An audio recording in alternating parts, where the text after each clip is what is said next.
الحمد لله الحمد لله رب العالمين، والصلاة والسلام على المبعوث رحمة للعالمين وعلى آله وصحبه أجمعين ومن تبعهم بإحسان إلى يوم الدين. أما بعد، السلام عليكم ورحمة الله وبركاته.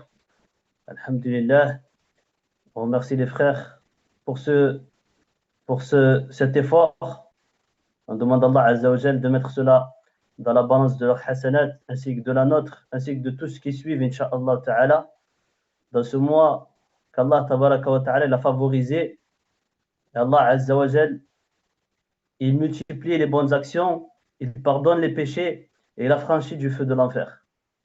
Dans ce mois dans lequel il a été révélé le meilleur des livres, qui est le Coran.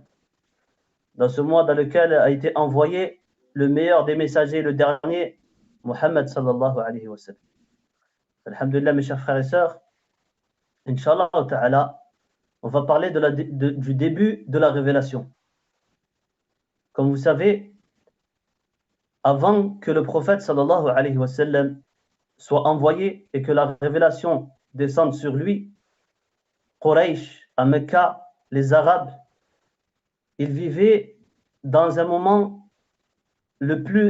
où ils étaient au plus bas qu'ils puissent avoir. Ils étaient dans un égarement total, un égarement évident.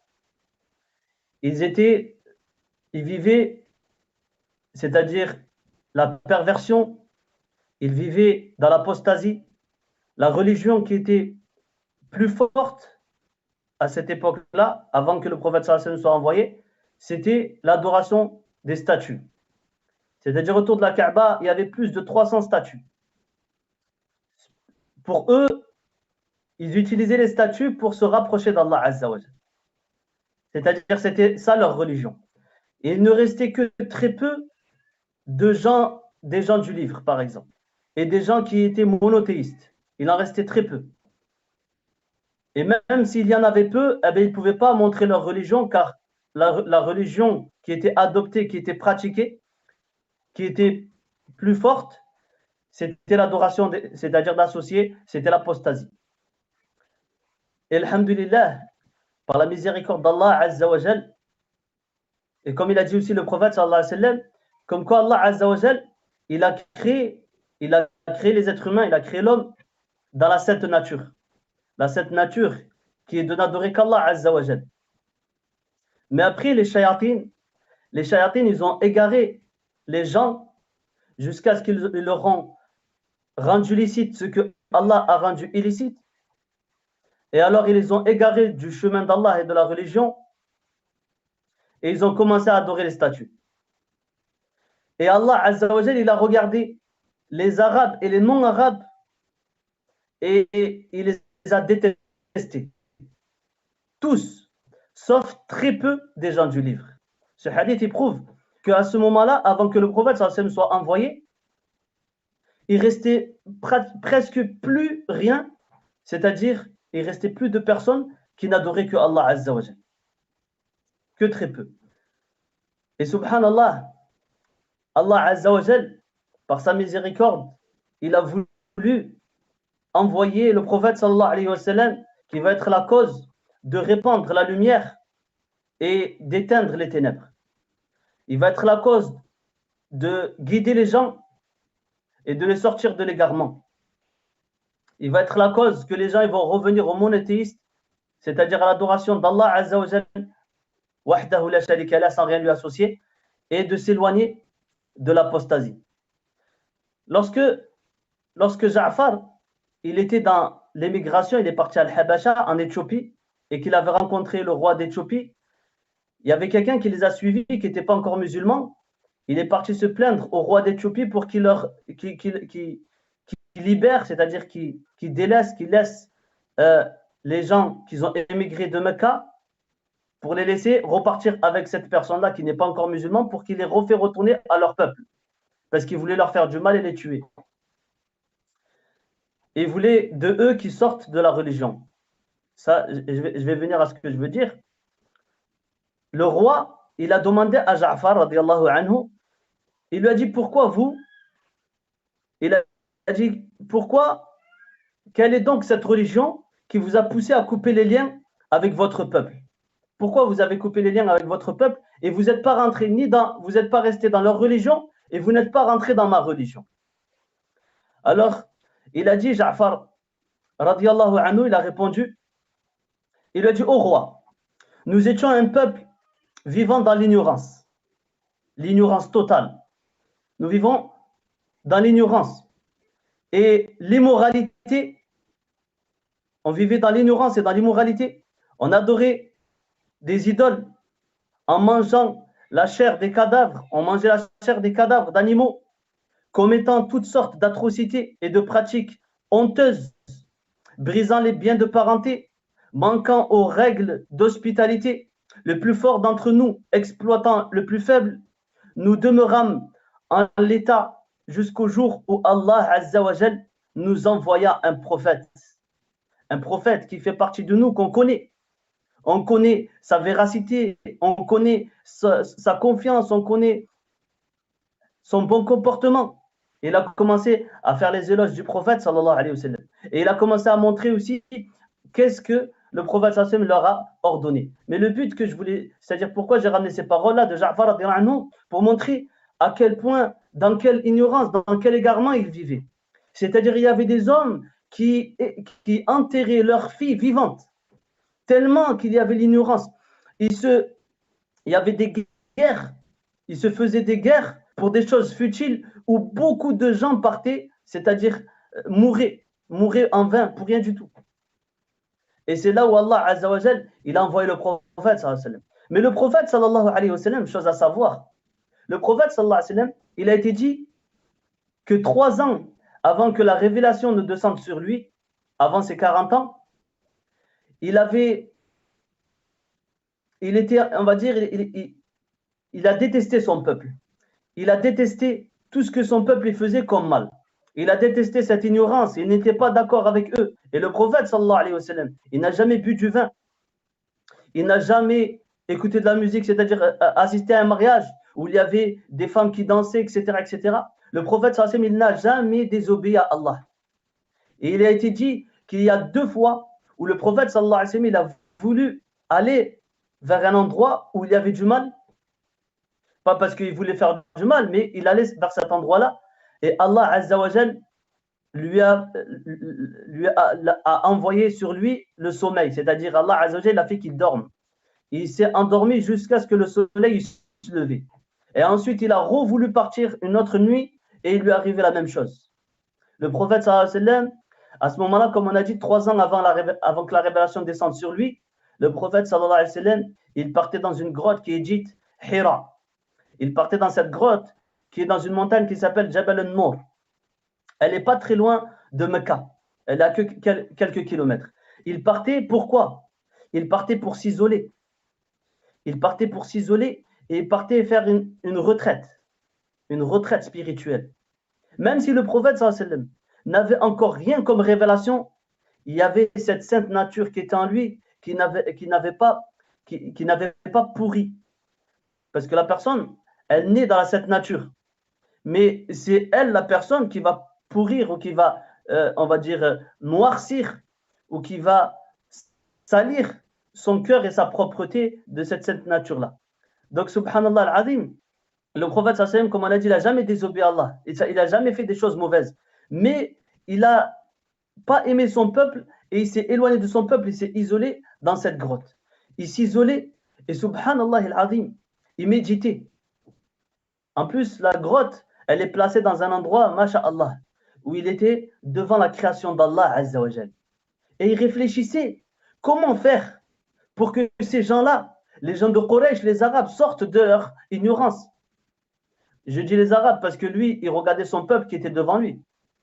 Comment il réfléchissait, mais il n'avait encore rien à proposer et il ne savait pas comment entreprendre les choses, comment faire pour appeler ce peuple-là à délaisser ces mauvaises choses et de faire les bonnes choses. Pendant 3 ans, chaque mois, il a été dit chaque mois qu'il choisissait le prophète sallallahu alayhi wa sallam, c'était le mois du Ramadan. Il choisissait le mois du Ramadan pour s'isoler. Il s'isolait le prophète sallallahu alayhi wa sallam. Et ceci nous fait penser quoi? Nous fait penser à un verset où Allah Azza wa Jalla dit إن في خلق السماوات والأرض واختلاف الليل والنهار لآيات لأولي الألباب الذين يذكرون الله قياما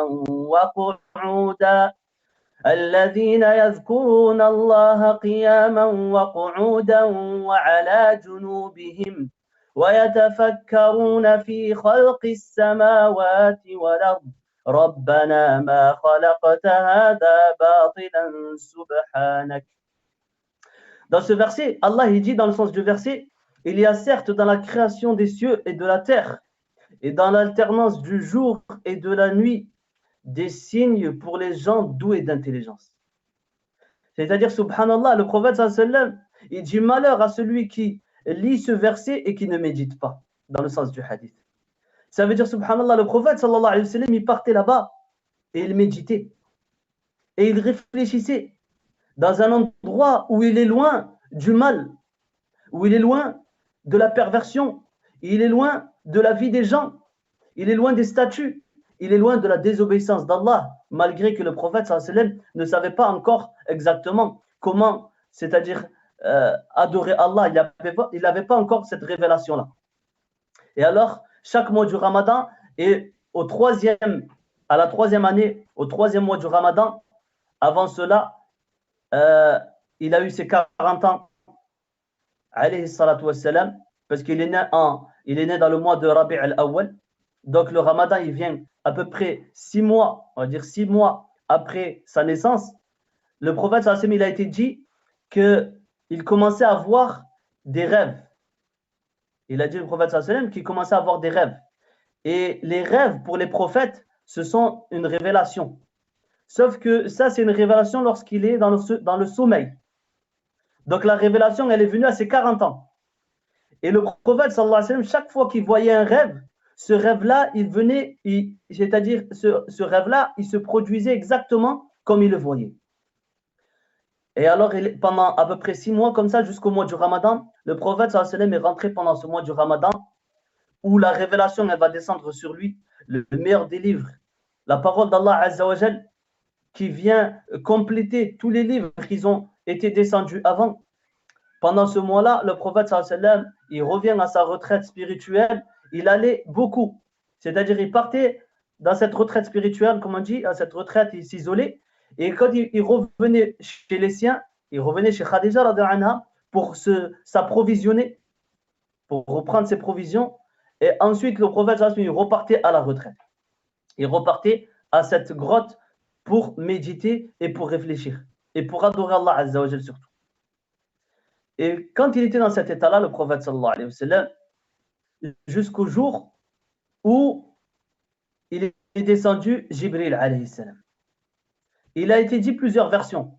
Parmi les versions qui sont proches selon avec les arguments, etc., comme quoi la révélation elle est descendue sur lui la 21e nuit, 21 nuits qui est passée du mois du Ramadan. 21 nuits qui est passée du Ramadan, la première révélation a été descendue sur le prophète sallallahu alayhi wa sallam. Ça a été calculé, car déjà le prophète sallallahu alayhi wa sallam dit comme quoi la révélation elle a été descendue sur lui le jour du lundi. Et avec les calculs qu'ils peuvent faire aujourd'hui, selon la science, ils ont vu que les lundis qu'il y avait dans le mois du Ramadan de cette année-là, il n'y avait pas, parce qu'il y a eu plusieurs jours qui ont été évoqués dans les paroles, mais parmi les paroles qui ont été évoquées, il y a un jour qui est le 21e, qui était un lundi.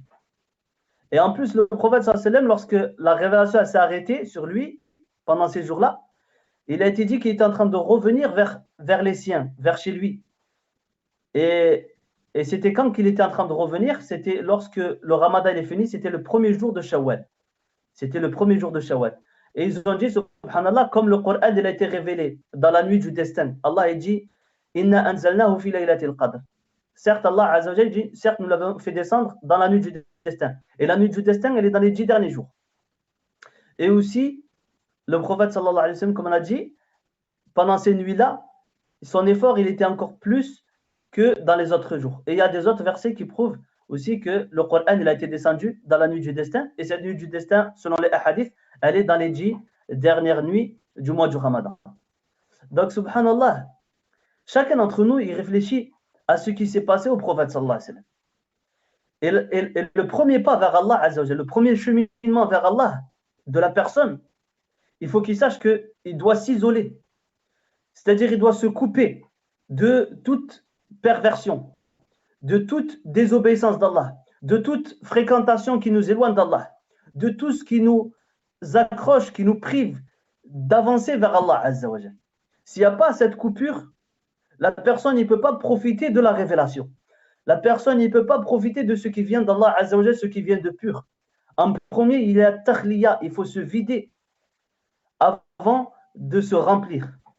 Lorsqu'on prend un récipient, si on veut mettre quelque chose de propre et de pur dans ce récipient-là, la première des choses qu'on doit faire, c'est de le nettoyer. Nous, on a été, certes, on est tous nés dans la sainte nature. Mais cette sainte nature, comme on a dit, elle a été salie. Comme à l'époque du prophète sallallahu alayhi wa sallam. Les gens, ils naissaient dans la sainte nature.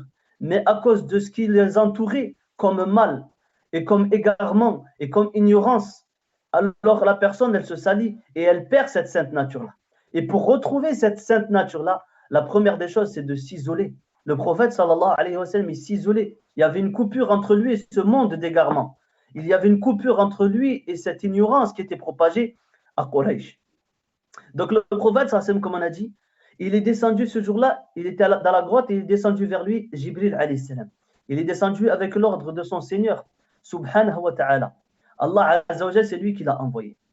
Lorsqu'il est descendu, la première chose qu'il a dit, Jibril alayhi salam, au prophète sallallahu alayhi wa sallam, dans le hadith de Aïcha radhiyallahu anha, elle dit, la révélation débuta chez le messager d'Allah sallallahu alayhi wa sallam par des visions véridiques qu'ils avaient pendant son sommeil. Il les avait pendant son sommeil.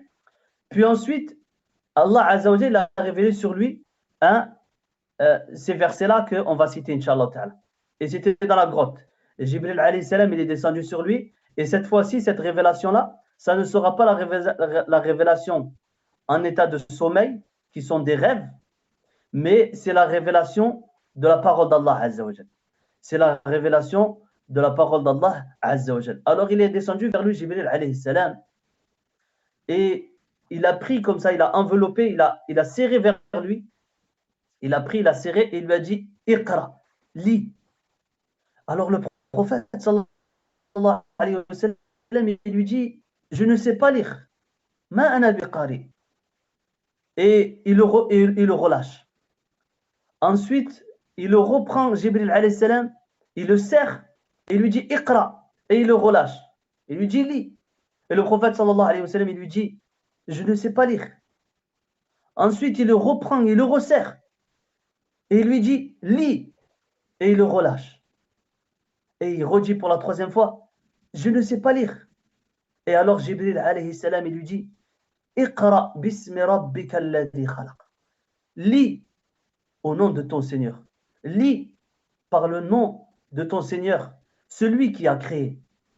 Qu'est-ce qu'il a créé? Il a tout créé. Tout ce qu'on voit et tout ce qu'on ne voit pas, ça a été créé par Allah Azza wa Jalla. Et subhanallah, à ce moment-là, comme on a dit, le prophète sallallahu alayhi wa sallam, il avait besoin de cette révélation-là. Il cherchait comment? Il cherchait quelque chose. Et il ne trouvait pas. Jusqu'à que elle est venue cette parole d'Allah Azza wa Jal, qui est venue le soulager d'un côté et le charger de cette responsabilité qui est immense. Et lorsque Jibril alayhi salam lui a dit lis au nom de ton Seigneur, ou par le nom de ton Seigneur, celui qui a tout créé, et c'est à ce moment-là, alhamdulillah, que Muhammad sallam, il a commencé à lire. C'est-à-dire que la personne, elle ne connaît pas. On est ignorant. On ne connaît rien.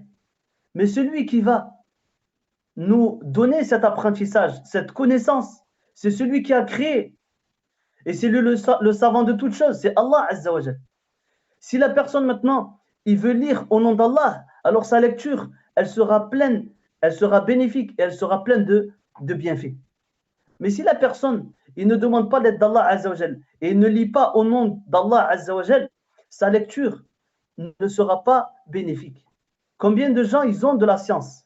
Combien de gens ils ont de la connaissance? Mais la connaissance, les maudit. La connaissance, elle est maudite. Dans quel sens? Dans le sens où cette science-là, si elle n'est pas exclusivement pour Allah et qu'elle ne nous rapproche pas d'Allah et qu'elle ne nous donne pas la crainte d'Allah, l'amour d'Allah, l'espérance d'Allah, qu'elle ne fait pas de nous des personnes qui sont soumises à Allah, qui placent leur confiance en Allah Azza wa Jal, eh bien cette science, elle se retourne contre nous. Parce que la connaissance, c'est un argument pour ou contre toi. Et donc Allah Azza wa Jal lui dit, Jibril alayhi salam, il lui dit, Iqra bismi rabbika alladhi khalaq. Lis au nom de ton Seigneur, celui qui a tout créé. Khalaqa l'insana min alaq. Il a créé l'être humain. Il a créé l'être humain de l'adhérence. L'adhérence, c'est comme on va dire une sangsue, c'est un morceau de sang. C'est ce morceau de sang-là c'est la deuxième étape. Vous voyez quand la goutte de l'homme, elle est dans l'utérus de la femme, alors la deuxième étape de l'embryon, la deuxième étape, c'est ce sensu-là qui est accroché. Et alaq, en vrai, le but là, c'est cette adhérence, mais ce mot-là en arabe, il vient de alaq, c'est-à-dire l'accrochement. Comme vous savez, ce sensu, ce morceau de sang, il est accroché à l'utérus de la femme. Et Allah Azza wa Jal, il a créé l'être humain de cette façon-là. Allah Tabaraka wa Ta'ala, c'est lui l'excellent et sa création, elle est parfaite. Et Allah Azza wa Jal, c'est le parfait. Iqra bismi rabbika alladhi khalaq, khalaqa l'insana min 'alaq, iqra wa rabbuka l'akram. Lis, iqra wa rabbuka. Lis au nom de ton Seigneur, le plus noble, le très noble. Allah Azza wa Jal, c'est lui le généreux, c'est lui le donneur. Subhanallah. Allah Azza wa Jal, il est en train de révéler, c'est-à-dire il a révélé ses premiers versets au prophète sallam, qui seront les débuts de sa révélation, les débuts de sa mission, les débuts de sa vie dans cette prophétie, dans cette mission qu'il a été chargé, sallallahu alayhi wa sallam. Comment nous les musulmans, qu'on a pour exemple le meilleur des prophètes, le dernier des prophètes, la meilleure des créatures d'Allah Azza wa Jal, Muhammad sallallahu alayhi wa sallam, on voit comment ils ont été ses débuts. Et nous, on est loin de la connaissance et de la lecture, sachant que nous, on est la communauté de la lecture. Le premier des versets, c'est lis. Même si tu ne sais pas lire, lis au nom de ton Seigneur. Allah, c'est lui qui va te donner la force. Allah, c'est lui qui va t'aider. Demande cela que d'Allah Azza wa Jal. Combien de gens, subhanallah, ils ne savaient pas lire. Il y a des gens, ils sont rentrés dans l'islam, ils ne savent même pas parler l'arabe. Et ils sont devenus des huffaz du Coran. C'est devenu des gens qui connaissent le Coran, qui connaissent la religion mieux que beaucoup de musulmans d'aujourd'hui. Pourquoi? Quelle est la cause? Parce que beaucoup de nos frères musulmans qui sont nés musulmans aujourd'hui, qu'Allah nous guide tous, beaucoup d'entre eux, ils ont délaissé cette révélation-là. Ils ont délaissé ce cheminement-là. Ils ne connaissent même pas les bases de leur religion. Combien d'entre nous, ils ne connaissent pas les bases? Ils ne connaissent pas la biographie du prophète. Ils ne connaissent pas le début de la révélation, l'importance du Coran, l'importance de la prière, l'importance du siyam, l'importance de ce mois. On voit jusqu'au jour d'aujourd'hui des frères qui sont nés musulmans, qui boivent ou qui mangent ou qui fument pendant le mois du Ramadan. Pendant le mois du Ramadan. Et comme j'ai dit, on voit une personne qui vient juste de rentrer dans l'islam, mais subhanallah, entre nous et lui, il y a comme un espace, l'espace qu'il y a entre la terre et le ciel. Pourquoi? Parce qu'il a pris le cheminement que le prophète sallallahu alayhi wa sallam, il a eu. Il a pris le cheminement, c'est-à-dire il s'est isolé. Avant d'avoir cette certitude dans l'islam, il s'est isolé. Puis ensuite, il s'est orienté vers la lecture. Et cette lecture-là, elle a été lumière sur lumière. C'est-à-dire, comme on a dit en premier, la personne lorsqu'il se délaisse, c'est-à-dire qu'il délaisse et qu'il se détache de tout ce qui est loin d'Allah Azza wa Jal, alors il a fait le premier début de la mission. La première des choses, c'est ça. La personne, si elle ne se détache pas de sa mauvaise fréquentation, de sa mauvaise ambiance, de ses mauvaises actions, il ne peut pas avancer vers Allah Azza wa Jal. Car tout ça, ce sont des chaînes et des obstacles qui nous privent de profiter et d'avoir un cœur pur et propre. Donc, subhanallah, lorsque la personne il s'oriente après s'être isolée vers la lecture, cette lecture-là, elle le fait, c'est-à-dire monter vers Allah Azza wa Jal comme une ascension, subhanallah, car l'âme, elle est sur terre, le corps, il est sur terre, mais l'âme, elle chemine vers Allah Azza wa Jal. Car on va vers Allah Azza wa Jal, on chemine vers Allah Azza wa Jal, pas avec les corps, mais avec les cœurs, avec les âmes. C'est pour ça que je reviens aux versets qui ont été révélés, que beaucoup d'entre nous les ignorent, ou ignorent leur sens, ou ignorent leur pratique. Allah Azza wa Jalla l'a révélé, c'est dans ses premiers versets, lis. Et il répète, Allah Azza wa Jalla, lis au nom de ton Seigneur, lis wa rabbukal akram, et ton Seigneur le très noble, le plus noble. Alladhi allama bil qalam. C'est lui, subhanahu wa ta'ala, c'est lui qui a enseigné par la plume. La plume est un bienfait d'Allah immense, immense. C'est un bienfait d'Allah très important.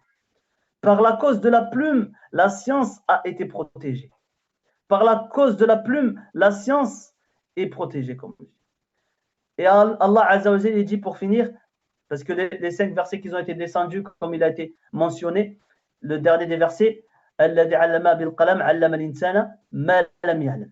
Il a enseigné à l'être humain à l'homme, à l'homme, l'être humain, ce qu'il ne savait pas. Subhanallah, Allah il dit Wallahu akhrajakum min butuni ummahatikum la ta'lamuna shay'an. Allah il nous a fait sortir du ventre de notre mère. On ne connaissait rien, on était ignorants. Le prophète sallallahu alayhi wa sallam, il ne connaissait pas avant. Mais Allah Azza wa Jal, c'est lui qui l'a enseigné. C'est Allah Azza wa Jal qui lui a envoyé Jibril alayhi salam, qui l'a enseigné par la cause de Jibril alayhi salam. Allah Azza wa Jal lui a donné cette science, cette connaissance. Donc la première des choses dans la religion, ce qu'on doit savoir, le premier message, c'est la connaissance.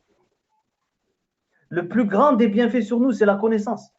Comment on va adorer Allah Azza wa Jal si on ne le connaît pas? Comment on va suivre notre messager sallallahu alayhi wa sallam si on ne le connaît pas? Aujourd'hui, on le sait que le premier pilier de l'islam et le plus important, c'est la shahada. La ilaha illallah, Muhammad Rasulullah. Il n'y a de divinité, il n'y a point de divinité sauf Allah. Rien ni personne ne mérite d'être adoré sauf Allah. Mais est-ce qu'on connaît Allah? On va connaître Allah à travers le Coran. On va connaître le prophète sallallahu alayhi wa sallam à travers le Coran et à travers la sunna. Le prophète sallallahu alayhi wa sallam qui a été envoyé pour nous apprendre et pour nous enseigner. Il est venu avec ce message, cette risala, ce message qui est le Coran. Est-ce qu'on a accueilli ce message et ce messager, sallallahu alayhi wa sallam, avec joie et on a appris et on a appris ce qu'on doit apprendre, les bases, les fondements et les branches de l'islam afin de le pratiquer comme Allah il le demande, ou est-ce qu'on est loin de la connaissance? Et le premier effort de Iblis sur les fils d'Adam, sur les êtres humains, c'est de les éloigner de la connaissance. Car la connaissance, c'est la lumière. La connaissance, c'est la lumière. Allah, il compare la connaissance dans le Coran à l'ignorance comme le clairvoyant et le non-voyant. قُلْ هَلْ يَسْتَوِي الْأَعْمَى وَالْبَصِيرُ. Allah, il dit قُلْ هَلْ يَسْتَوِي الَّذِينَ يَعْلَمُونَ وَالَّذِينَ لَا يَعْلَمُونَ. Est-ce qu'ils sont pareils, ceux qui connaissent et ceux qui ne connaissent pas? Allah, il dit إِنَّمَا يَخْشَى اللَّهَ مِنْ عِبَادِهِ الْعُلَمَاء. Seuls des serviteurs d'Allah, seuls le craignent les savants. Seuls les savants craignent Allah Azza wa Jalla. Donc celui qui ne connaît pas Allah, comment il va aimer Allah à sa juste valeur et l'adorer et lui obéir? Celui qui ne connaît pas le prophète, sallallahu alayhi wa sallam, comment il va le suivre? Donc la première des choses, cette révélation fait partie des plus grands bienfaits d'Allah sur cette communauté. Cette révélation qui a été descendue dans le mois du Ramadan fait partie des plus grands bienfaits pour cette Ummah. C'est le début de la révélation. C'est le début de la mission du prophète sallallahu alayhi wa sallam. Aujourd'hui, on a beaucoup de gens dans les pays arabes. Certains, pas tous. Alhamdulillah, on a toujours des gens qui sont dans la sunna. Il y a des gens, ils vont fêter la naissance du prophète sallallahu alayhi wa sallam, l'a fêté avec des désobéissances, l'a fêté d'une façon qui n'a pas été légiférée. Mais est-ce qu'ils savent, cela, ces personnes-là, que la chose la plus importante, ce n'est pas la naissance du prophète sallallahu alayhi wa sallam, mais c'est la révélation. C'est la révélation. Certes, vous allez dire, mais il ne peut y avoir la révélation s'il n'y a pas la naissance. Mais le plus important, c'est de jouir par la révélation, car c'est par la révélation que Allah Azza wa Jalla nous a sortis de l'égarement vers la guidée, des ténèbres vers la lumière, du faux vers la vérité, de la route qui ne mène pas au paradis vers la route qui mène au paradis. La révélation qui a été descendue du prophète sallallahu alayhi wa sallam a été un bien pour lui et pour toute sa communauté. Et c'est ça le plus grand des bienfaits. Comment jouir de la révélation? Comment fêter le fait que Comment fêter, on va dire, ce cadeau qu'Allah nous a donné? Eh bien, le prophète, sallallahu alayhi wa sallam, il jeûnait le jour du lundi et il a dit que c'est le jour où je suis né et il a dit que c'est le jour où la révélation elle a été descendue sur moi. Donc, si on veut fêter la venue du prophète, sallallahu alayhi wa sallam, la venue, c'est-à-dire la révélation après tout, après la naissance, c'est qu'on suit son message et on prend son chemin. Car le seul chemin qui mène à la satisfaction d'Allah et au paradis, c'est le chemin du prophète sallallahu alayhi wa sallam.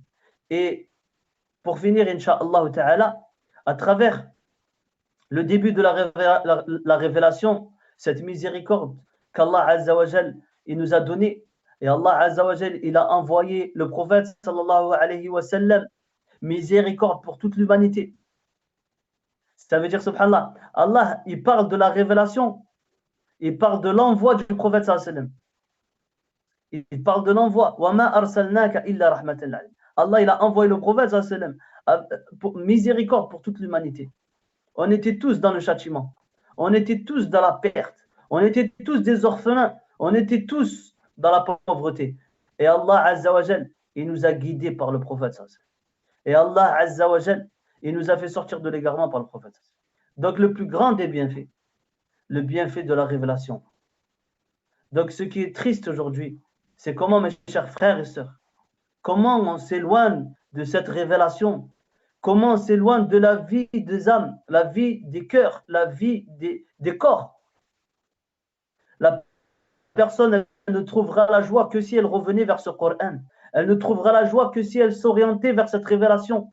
Allah Azza wa Jalla, il a comparé le Coran à l'âme. Allah il a dit وَكَذَلِكَ أَوْحَيْنَا إِلَيْكَ رُوحًا مِنْ أَمْرِنَا. Allah il a fait descendre au prophète sallallahu alayhi wa sallam l'âme par son ordre subhanahu wa ta'ala. L'âme du cœur et l'âme véritable des âmes, c'est le Coran. Comme le corps, son âme, c'est ça qui fait bouger le corps et qui fait vivre le corps. Eh bien l'âme qu'on a ou du cœur, c'est le Coran. Comme la personne, elle se nourrit de ceux qui viennent de la terre, elle nourrit son corps qui va partir sous terre et qui a été créé de terre, l'âme se nourrit de ce qui vient de la lumière. L'âme se nourrit des paroles d'Allah Azza wa Jal. Et il n'y a pas mieux pour se rapprocher d'Allah que la parole d'Allah. Donc je conseille à toute personne, musulman et non musulmane. Et la majorité des non-musulmans, leur route qui a été vers Allah Azza wa Jal, elle a été due ou causée par la cause du Coran. Car c'est la parole d'Allah tabaraka wa ta'ala. On demande à Allah Azza wa Jal de nous faciliter le bien et de faire de nous des gens qui profitent du Coran, qui le comprennent et qui le pratiquent et qui fassent de nous des gens du Coran, car les gens du Coran sont les privilégiés d'Allah Azza wa Jal. Ce sont ceux que le jour de la résurrection, quand ils vont rentrer au paradis, qu'Allah il fasse qu'on fait partie d'eux, on leur dira, lis, récite clairement comme tu récitais dans ce bas monde, ta place te sera fixée au dernier verset que tu réciteras, et cette personne-là, elle va monter avec chaque verset qu'elle récitera jusqu'à ce qu'elle arrive au dernier verset qu'elle récitera. نسأل الله عز وجل أن يوفقنا وإياكم وأن يغفر لنا وأن يرحمنا وأن يتوب علينا. سبحانك اللهم وبحمدك أشهد أن لا إله إلا أنت أستغفرك وأتوب إليك والحمد لله رب العالمين.